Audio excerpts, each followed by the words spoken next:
עד כאן. שלום לך ססי שדה. צהריים טובים. יושב ראש מטה המאבק של עמיתים בקרנות פנסיה ותיקות ויושב ראש ועד העובדים בלאומית שירותי בריאות. עד כאן זה נכון? אכן. תסביר לנו איפה הבעיה. הבעיה נעוצה בווקטור הריבית, למעשה בחישוב של האקטואריה העתידית, כמה יהיו שווים הנכסים של הקרנות האלה. למעשה יש כסף בקרנות. אם אני אדבר על קרן העל שרוב העמיתים שלנו נמצאים שם, היא גדלה בשלוש השנים האחרונות ב-145%, מ5.5 מיליארד ל8 מיליארד. יש כסף בקרנות האלה. הבעיה היא שבחישוב האקטוארי הריבית נמוכה היום, ולכן העמיתים שלנו סופגים פגיעה. והפגיעה היא חמורה, זה מגיע כבר ל30% מהפנסיה. שליש מהפנסיה של החבר'ה האלה, של דור המייסדים, נמחק להם. איך זה קורה? אין פיקוח, אין ניהול תקין, אף אחד לא עוקב אחרי הדברים. זה בדיוק מה שאני שואל את הרגולציה. הרי ב-2002 הרגולציה עשתה מהלך מדהים, ב-2003 סליחה.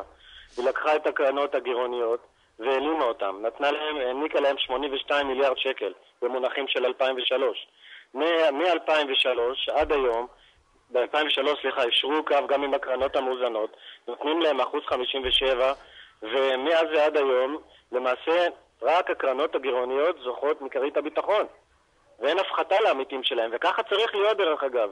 ככה צריך להתנהל גם לקרנות המאוזנות, גם לחבר'ה שלנו. מ-2008, 20% הפחתה כבר. ועוד 10% צפויים לנו השנה, נגיע ל-30% הפחתה. זה ממש גזל, אין מילה אחרת. גזל, רשלנות, כל מילה פה מתאימה. זה נורא, אם נרד לרמה של הפנסיונר בשטח, אלה הפנסיונרים שיצאו לפנסיה לא אחרי הרבה שנות עבודה וחיסכון.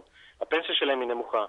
היום בוועדת העבודה והרווחה בכנסת הבאתי שתי פנסיונריות שבאמת השכר שלהם מתחת ל1,000 שקלים לחודש. מתחת ל1,000 שקלים? שגם מזה רוצים להפחית להם. ממה נשאר להם לחיות?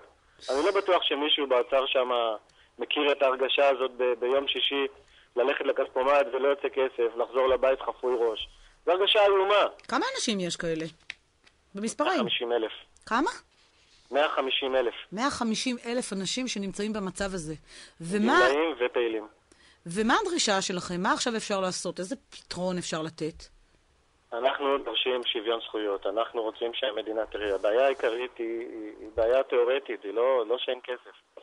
ואנחנו רוצים שכמו שהמדינה לקחה אחריות ונותנת כרית ביטחון לקרנות הגירעוניות, את אותה כרית ביטחון ניתן גם לנו. חשוב לי לציין היום שבהשראתו של חבר הכנסת חיים כץ, בפעם הראשונה משרד האוצר הסכים להיכנס למשא ומתן תוך מתן צעד זמני לעמיתים. משרד האוצר התחייב שעד סוף החודש לא תהיה הפחתה, בעיקר לפני ערב החג. ולא רק שלא תהיה הפחתה, אלא גם עד סוף החודש להיכנס למשא ומתן אינטנסיבי ולנסות לפתור את הבעיה. אז שפו גם למשרד האוצר, ותודה רבה גם לחבר הכנסת חיים כץ שלקח יוזמה, התערב, והנה, כבר יש תוצאות. אז היום משהו זז אתה אומר בעניין הזה, למרות שזה יכול עוד לקחת הרבה זמן.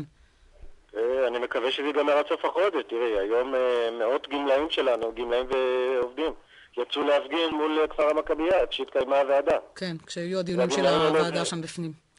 זה מכל הסקטורים חוצי ארגונים, זה מלאומית, זה מהדסה, זה מבנק אוצר החייל, זה מאוניברסיטת בר אילן, זה מאמונה, רשת המעונות, מהקיבוצים, כמעט בכל מקום, זה חוצי ארגונים, זה כל עם ישראל נמצא שם.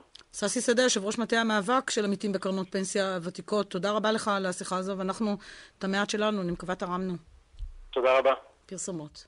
ההוצאות לקראת הפסח מכבידות עליכם? תגידו, ישראכרט